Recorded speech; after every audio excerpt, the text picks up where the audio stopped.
Episode 3. The Secret Meeting. Jonah Holloway didn't wake up that morning planning to betray his family.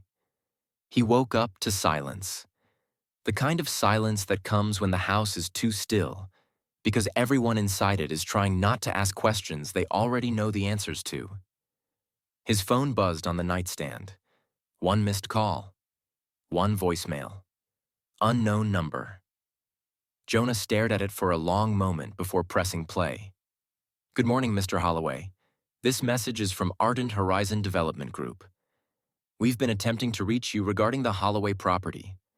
We have strong interest in the full 250 acres and would like to discuss a potential acquisition. Please return our call at your earliest convenience." Jonah sat up slowly. His first instinct wasn't excitement. It was fear. Because anytime someone with a polished voice and a corporate name calls about land, it means one thing. They know something you don't. He slipped out of bed quietly. Renee was already awake, sitting at the small kitchen table with a notebook open, writing numbers that refused to make sense no matter how many times she rewrote them. She looked up at him and forced a smile. "You hungry?" she asked.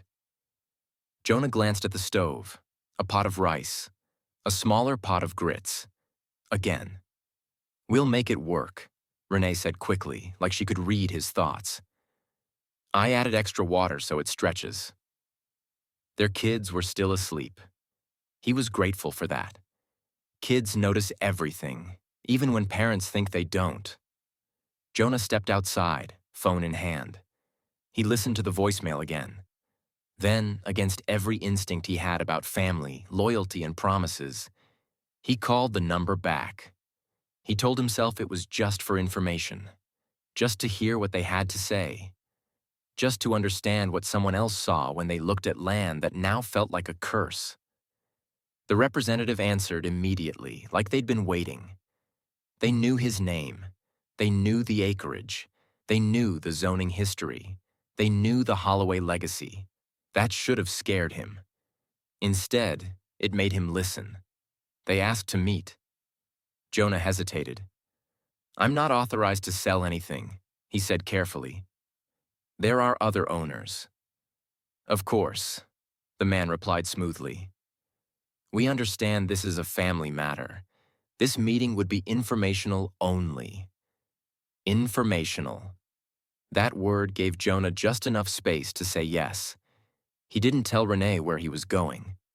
Not because he wanted to hide it, but because he didn't want to scare her with hope that might turn into nothing. The meeting took place 2 days later. A quiet office, glass walls, clean lines, no clutter. Everything about the room said control.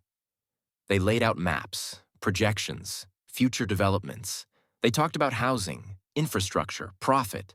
Then they talked numbers, millions, not billions, not even close to what the land was worth. Jonah knew that. The Holloway land, because of its size, location, and zoning potential, was worth billions long term. But value doesn't feed children today. Value doesn't pay hospital bills tomorrow. The man across from him slid a document forward. "This is a preliminary offer," he said. "If all parties agree." Jonah's chest tightened. Because when he did the math, really did it, he realized something painful. Even divided 5 ways, each sibling would walk away with several $1,000,000. Enough to erase debt. Enough to move. Enough to start over. Enough to breathe. On the drive home, Jonah didn't feel victorious. He felt sick. Because the land wasn't just property. It was birthdays and funerals and Sunday mornings. It was their parents' voices still echoing in the fields. But then he pulled into his driveway and saw Renee outside, hanging laundry instead of using the dryer again, saving electricity. Again. That night, their youngest, Micaiah, spiked a fever. A bad one. By morning, it was clear. This wasn't something they could pray away at home. The doctor was gentle but firm.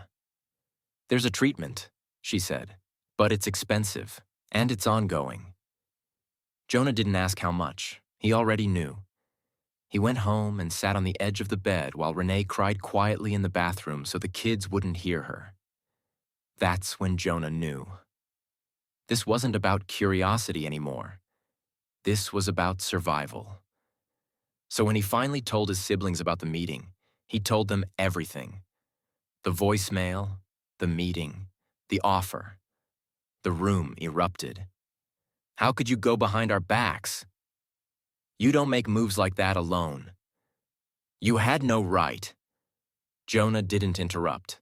He let them unload. Because somewhere deep down, he understood their anger. It felt like betrayal, especially without Evelyn there to explain intentions, to soften motives, to translate desperation into reason. When the noise finally died down, Jonah spoke quietly. I didn't go to sell anything, he said. I went to listen. They stared at him. I went because we're drowning, he continued. All of us, not just me. Caleb looked down. Micah swallowed hard. No one denied it. Jonah's voice cracked for the first time. My child is sick, he said, and I can't afford the treatment. The room went still. I'm not trying to destroy our legacy, Jonah said. I'm trying to keep our families alive long enough to build a new one.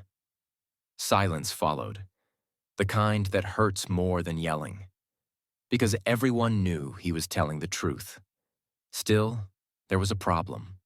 One vote, one promise, one brother, Isaiah.